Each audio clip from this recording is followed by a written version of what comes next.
Başlıyorum o zaman. Evet. Tamam. Hello, my name is Talha Berke Gümüşkaya, and today we will present our research project presentation. Our research topic and aim is here, and our research topic is cross-sectional study on the association of chemicals used in some particular professions with allergic diseases such as asthma, allergic rhinitis, and eczema. And our aim is to raise awareness about the occurrence and symptoms of asthma, allergic rhinitis, and eczema among individuals working in cleaning jobs and in the hospital settings, targeting both society and authorities. And we will use cross-sectional study. And what is cross-sectional study? Cross-sectional study is a type of observational study that analyzes data from a population or representative subset at a specific point in time. And this method is often used to assess the prevalence of certain characteristics, conditions, or behaviors within a population. And our research question is exposure to contact and inhaled chemicals during cleaning jobs in the hospital setting associated with asthma, rhinitis, or eczema?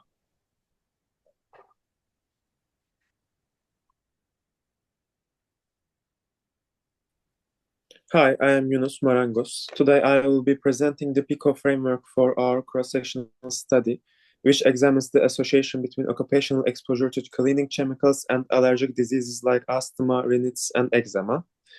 Let's start with P, population. Our study focuses on hospital cleaning staff and environmental service personnel who are frequently exposed to cleaning chemicals during their daily routines. These individuals often encounter significant chemical exposure, putting them at risk of various health problems. The second one is intervention. It refers to long-term exposure to these chemicals in hospital settings. We aim to evaluate symptoms linked to asthma, rhinitis, and eczema in this population. Beyond health assessment, our study seeks to raise awareness among cleaning workers and relevant authorities about these risks. The third one is C, comparison group.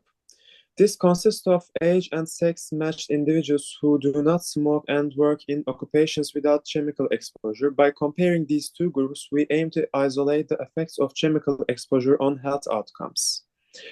Lastly, we have the outcome.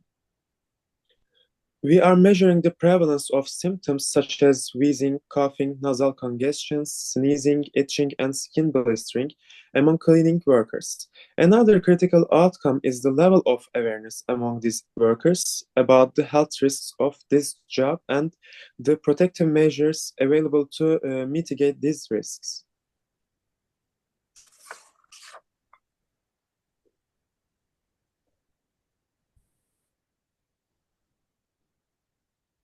All right. So here we go. My bad. So our hypothesis was that cleaning workers with prolonged exposure to industrial cleaning agents at a hospital setting are at a higher risk of developing allergic and non-allergic rhinitis, allergic or irritant contact dermatitis, and chronic respiratory conditions compared to individuals in occupations without regular exposure to chemical irritants. What was our null hypothesis? It was cleaning workers with prolonged exposure to industrial cleaning agents are not at a higher risk of developing allergic and non-allergic rhinitis, allergic or irritant contact dermatitis, and chronic respiratory conditions compared to individuals in occupations without regular exposure to chemical irritants. Our primary outcomes were self-reported diagnosis of rhinitis, contact dermatitis, and chronic respiratory conditions, or their potential symptoms like sneezing, runny nose, shortness of breath, wheezing, irritated skin, etc. Our other primary outcome was self-reported exposure to potential or known chemical irritants at the hospital setting during cleaning jobs. Secondary outcomes: use of protective measures like PPE, policy for using less toxic alternatives for cleaning, whether adequate ventilation is provided, training for safe handling of substances received, or availability of surveillance programs.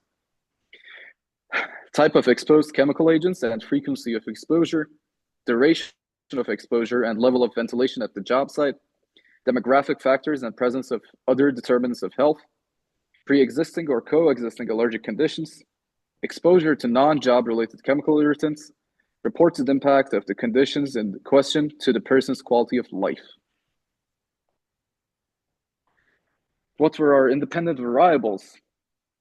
Demographic factors, age, gender, etc., the standard ones, duration and frequency of exposure, protective measures employed or not employed, and type of occupation.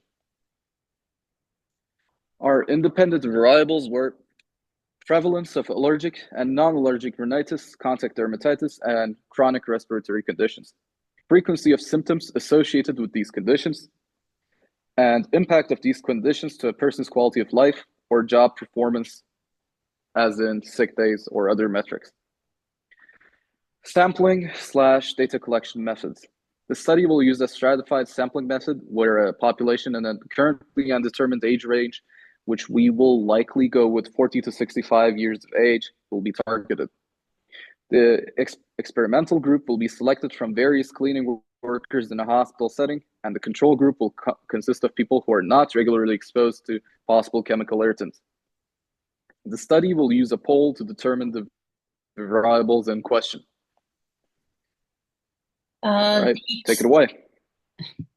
The inclusion and exclusion criteria regarding the experimental group, where we are going to be conducting our study on cleaning workers in hospitals exposed to substances that disrupt the epithelial barriers. And regarding the control group, the inclusion criteria is individuals in the general population who are not officially or unofficially employed cleaning workers. And the exclusion criteria is individuals with occupations or hobbies that require exposure to substances that disrupt the epithelial barriers, such as hairdressers, automotive industry workers, painters, and smokers. And these were our references. Thank you for your attention.